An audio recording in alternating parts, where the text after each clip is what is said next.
Hi there, my name is Sarah. I work at Pedal in Portage, Michigan, and today I'm going to show you how to install your bike onto a direct drive smart trainer.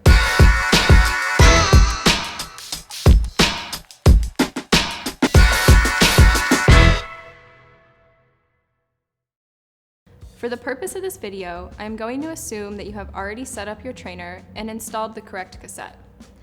Be sure to reference your manual to ensure that your smart trainer is set up properly. Or, if you have any questions, feel free to give us a call at the shop and we would be delighted to help. You may also want to be somewhat familiar with how to remove your rear wheel. I will be giving a brief explanation of how to do so, but if you would prefer a more thorough explanation, I would recommend checking out our video on how to remove your rear wheel. Okay, here we go.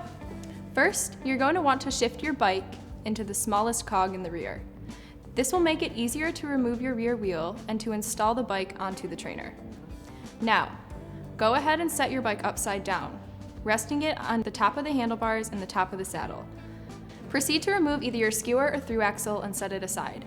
With one hand on the wheel, use the other to pull the derailleur straight back and out of the way as you pull your wheel up and out of the dropouts. If you have hydraulic disc brakes, be sure to use a spacer between your brake pads to prevent them from sticking together while your wheel is off. Turn your bike so it's upright, and now we're ready to get it on the trainer. Begin to align the chain with the smallest ring as you move the derailleur down and forward to make room for the bike to sit into place.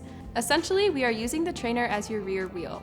Go ahead and put your skewer back on and tighten it down. Before mounting the bike, give the pedals one full revolution to ensure everything is all good.